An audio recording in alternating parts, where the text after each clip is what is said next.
Hello दोस्तों, स्वागत है आपका मेरे YouTube चैनल वर्थ स्टडी में। आज के वीडियो में वीडियो नंबर 17 में हम लोग देखेंगे data sufficiency with three statements. ठीक है। पिछले वीडियो में यानी कि वीडियो नंबर 69 में हम लोगों ने देखा data sufficiency with two statements हम लोगों ने देख रखा है पिछले वीडियो में, और इसमें दो क्वेश्चन हम लोगों ने देखा था। ठीक है। थ्री स्टेटमेंट्स का पैटर्न क्या होता है और इसे कैसे सॉल्व करते हैं हम लोग जल्दी से वीडियो की ओर मूव करते हैं, क्वेश्चन की ओर मूव करते हैं। ठीक है, ये है क्वेश्चन। ठीक है, तीन स्टेटमेंट आपको दिख रहा होगा, हाईलाइटेड है, एक दो तीन। चलिए इसके डायरेक्शन पढ़ते हैं और समझते हैं क्या करना होता है, ऐसे क्वेश्चन में क्या होता है, फिर आगे जाके सॉल्व करते हैं। ठीक है। The question given below consist of three statements numbered 1, 2 and 3 given below 8। ठीक है, तीन स्टेटमेंट दिए हुए हैं। You have to decide whether the data provided in the statements are sufficient to answer the question. Read all the statements and give answer. देखिए यहाँ पर कुछ क्वेश्चन होगा, उसका आंसर देने के लिए कौन सा डेटा स्टेटमेंट में, कौन से स्टेटमेंट में दिया हुआ डेटा सफिशिएंट है आंसर देने के लिए। आंसर किससे, कौन से स्टेटमेंट से आ रहा है ये हमें पता करना है। आंसर क्या आ रहा है ये पता नहीं करना होता डेटा सफिशिएंसी में। ठीक है। देखिए ऑप्शन से मैं समझाता हूँ। ऑप्शन नंबर ए कहता है क्या, data given in only statement 1 and 2 are together sufficient to answer the question. यानी कि स्टेटमेंट 1 और स्टेटमेंट 2 में जो डेटा दिया हुआ उसको कंबाइन कर दिया जाए तो यहाँ पर जो क्वेश्चन पूछ रहा है उसका आंसर आ जाए। अगर ऐसा होता है तो option number A will be the right answer. उसी प्रकार से ऑप्शन नंबर बी कहता है कि data given in only statements 2 and 3 are together sufficient to answer the question. यानी कि डेटा जो स्टेटमेंट 2 में है और डेटा जो स्टेटमेंट 3 में है, दोनों डेटा को कंबाइन कर देते हैं तो अगर इस क्वेश्चन का आंसर मिल जाए। अगर ऐसा होता है तो option B will be the right answer. ठीक है। ऑप्शन सी कहता है data given in only statement 1 and 3 are together sufficient to answer the question. यानी कि डेटा जो डेटा स्टेटमेंट 1 में दिया हुआ है और डेटा जो स्टेटमेंट 3 में दिया हुआ है, इन दोनों के स्टेटमेंट के डेटा को कंबाइन करके अगर हमें ये आंसर आ जाए, अगर ऐसा होता है तो option C will be the right answer. ठीक है। ऑप्शन डी कहता है data given in all three statements 1, 2 and 3 together are sufficient to answer the question. यानी कि इस क्वेश्चन का आंसर देने के लिए अगर स्टेटमेंट 1 में जो डेटा है वो, स्टेटमेंट 2 में जो डेटा है वो, स्टेटमेंट 3 में जो डेटा है वो, तीनों कंबाइन कर देते हैं तब इसका आंसर आता है। अगर ऐसा होता है तो D will be the right answer. ठीक है। ऑप्शन नंबर ई क्या कहता है, data given in all the three statements 1, 2 and 3 together are not sufficient to answer the question. यानी कि इस क्वेश्चन को आंसर देने के लिए अगर हम डेटा जो स्टेटमेंट 1 में है, डेटा जो स्टेटमेंट 2 में है और डेटा जो स्टेटमेंट 3 में है, तीनों को कंबाइन भी कर देते हैं तो इस क्वेश्चन का आंसर नहीं मिल पाता। अगर ऐसा होता है तो option E is the right answer. ठीक है। तो ये होता है data sufficiency with three statements में तरीका। ठीक है। चलिए इस क्वेश्चन को अब हम सॉल्व करते हैं यहाँ पे। ठीक है, सेम क्वेश्चन है यहाँ पे।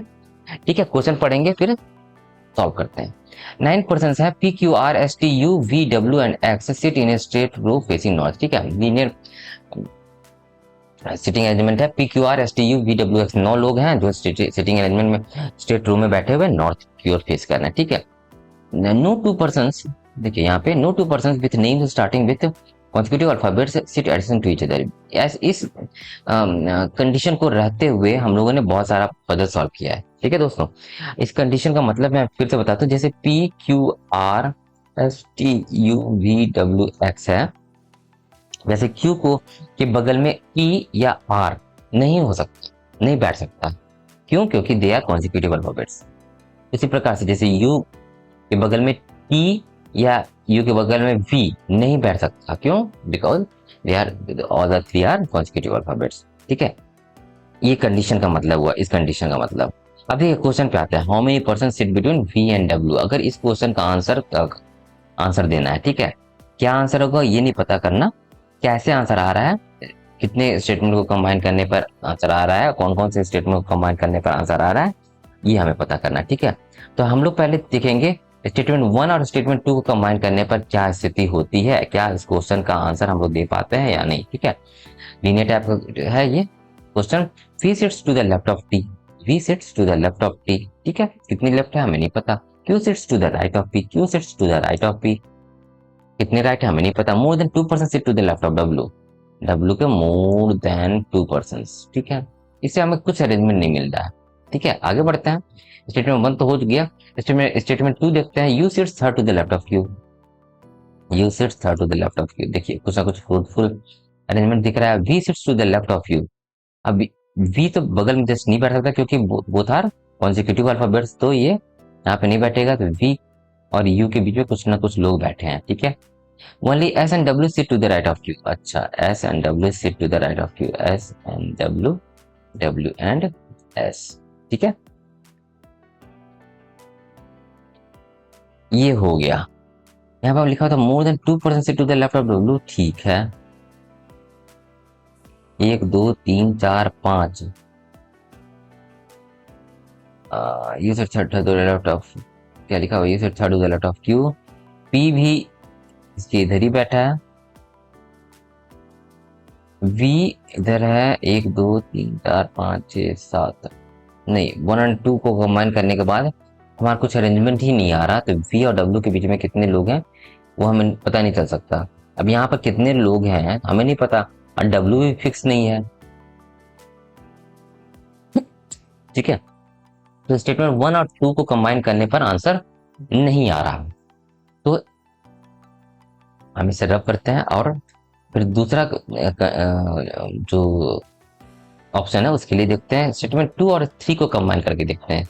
स्टेटमेंट 2 और स्टेटमेंट 3 को कंबाइन करके देखते हैं क्या होता है। स्टेटमेंट 2 एंड स्टेटमेंट 3 हम कंबाइन करके देखते हैं, ठीक है। U sits third to the left of Q. U sits third to the left of Q, ठीक है। ये तो स्टेटमेंट 2 से आया। V sits to the left of U. V sits to the left of U, यहाँ पर कुछ ना कुछ लोग बैठे हैं, ठीक है। Only S and W sit to the right of Q. S and W, S and W, S and W, ठीक है।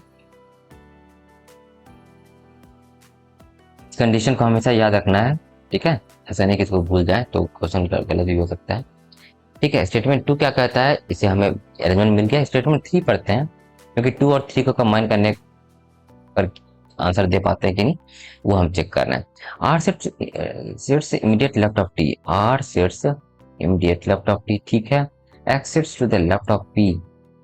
X sits to the left of P but not at the extreme left hand, ठीक है। X extreme left hand पे नहीं है। More than 4% से between P and W. अच्छा, P and W के बीच में मोर देन 4% बैठेंगे, तो यहाँ पे नहीं हो सकता। 2 और 3 को मान करना। जैसे चल गए लेफ्ट ऑफ क्यू, कितने लोग हो गए, 1 2 3 4 5 6 7 8 9।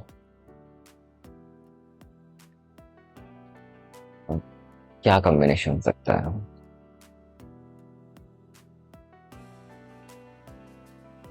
लिखा हुआ R sets immediate left of T. देखिए यहाँ पर तो 1 2 3 4 5 6 लोग बैठ गए, 7 8 9। 1 2 3 4 5 6 7 8 9। देखिए क्या चांसेस है, ये कॉम्बिनेशन पे ध्यान दीजिएगा। यू है, ये 1 2 3 4, सॉरी 4 एस डब्ल्यू या डब्ल्यू एस, ऐसा है। 1 2 3 4 5 6 लोग बैठ गए। वी इधर बैठा है, तो ऐसा भी हो सकता है। देखिए यहाँ पर केस बन रहा है S W W S. 1 2 3 4 5 6 7 8 9। V यहाँ बैठा है या यहाँ बैठा है, पक्का। अगर वी यहाँ बैठा है और वी इसमें यहाँ बैठा है, ये तो केस होगा। तो 9 लोग हो गए, ठीक है। चलिए अब R immediate left of T है, तो इसमें तो R immediate left of T ये तो होगा, ठीक है। और ये कंडीशन को हमेशा ध्यान रखना है, ठीक है। इसमें यहाँ पे लिख लीजिए ऐसे, Q R S T U V W x. कोई एडजस्टर में ना बैठे, यू के एडजस्टर में आर बैठ सकता है, ठीक है। देखते हैं पी। पी क्या कहाँ है, पी के बारे में कुछ लिखा हुआ था। Q sits to the right of P. अच्छा, Q sits to the right of P, ठीक है।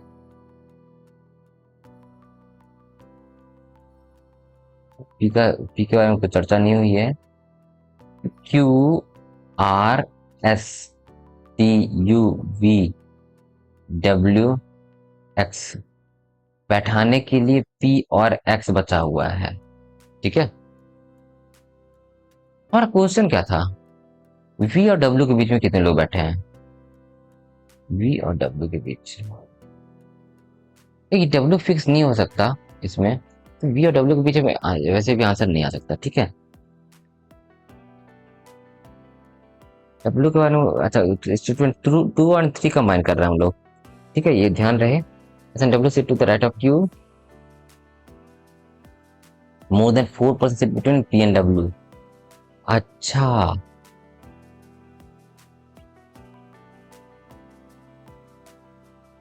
अच्छा अच्छा, अगर देखिए आर टी यहाँ पर भी बैठ सकता है, आर टी ऐसे बैठ सकता है क्या, नहीं बैठ सकता, टी और यू साथ साथ नहीं हो सकते, ठीक है। तो आर टी ये ऐसे ही होगा।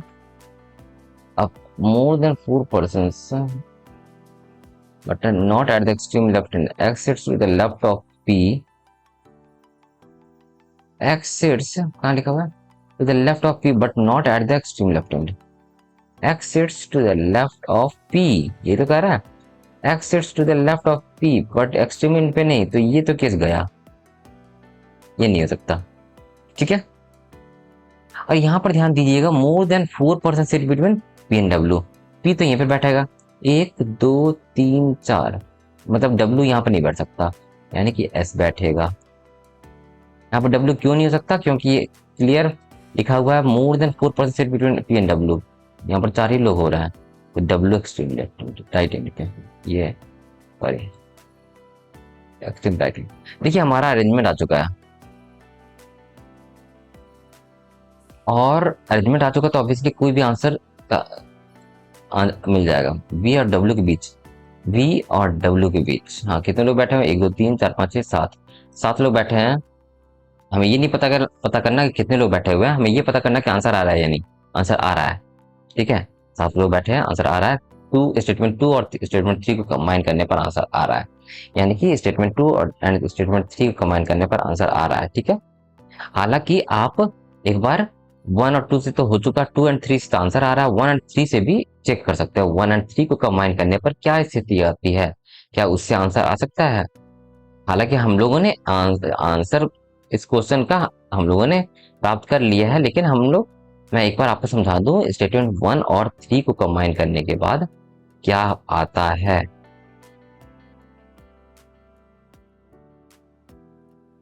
चलिए अब हम लोग 1 एंड 3 को कंबाइन करेंगे। 1 में क्या कर रहा था, v sits to the left of p, q sits to the right of p, ठीक है, more than 2% sit to the left of w, ठीक है।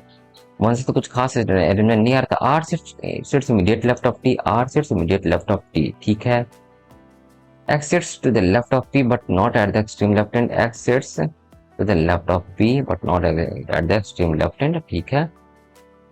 More than 4% sit between p and w, अब किधर बैठा है p एंड w, किधर बैठा है, कोई नहीं, कुछ अरेंजमेंट हमें पता ही नहीं चल रहा। स्टेटमेंट 1 और 3 को कंबाइन करें तो, ठीक है। ये तो हम लोग चेक कर रहे थे कि स्टेटमेंट 1 एंड 3 को कंबाइन करने पर क्या स्थिति आती है, कोई अरेंजमेंट पर्टिकुलर अरेंजमेंट नहीं आ रहा, तो ये कुछ क्वेश्चन का आंसर वी एंड डब्ल्यू के बीच में कितने लोग बैठे हैं, ये तो आंसर देना नामुमकिन है, क्योंकि कुछ अरेंजमेंट ही नहीं आ रहा। इस क्वेश्चन को हम लोग सॉल्व कर चुके हैं, मतलब कि स्टेटमेंट 2 और स्टेटमेंट 3 में जो डेटा है कंबाइन कर देंगे, तब इस क्वेश्चन का आंसर हमें मिल जाएगा। तो इस क्वेश्चन का आंसर हम लोगों ने अभी देखा, option B is the right answer of this particular question, ठीक है दोस्तों। तो ये ऐसा question 3 data sufficiency with 3 statements में ऐसा क्वेश्चन आता है। तो ये वीडियो कैसा लगा, शेयर कर दी लाइक कर दीजिए, शेयर कर दीजिए अपने दोस्तों के साथ, और मेरा worth study YouTube channel subscribe कर दीजिए, बेल बटन प्रेस कर दीजिए, ताकि मैं जो भी वीडियो डालूं, आपको पता होना चाहिए दोस्तों, मैं बार बार रिपीट कर रहा हूँ, मेरे हर वीडियो में कुछ ना कुछ नया होगा, मेन से रिलेटेड खास करके, ठीक है, कुछ ना कुछ आपको सीखने को मिलता है। आप बाकी के वीडियोस भी देख लीजिए, आज 70th वीडियो था, ठीक है, वीडियो है 70th वीडियो है, और आपने ये गौर किया होगा कि हर एक वीडियो में कुछ ना कुछ हम लोगों ने डिफरेंट देखा है। तो ऐसा कुछ जानने के लिए आपको मेरा यूट्यूब चैनल सब्सक्राइब करना होगा, ताकि मैं जो भी वीडियो डालूं आपको एज ए नोटिफिकेशन मिल सके। ठीक है, thank you for watching this video. मिलते हैं 71st वीडियो में। ठीक है, थैंक यू।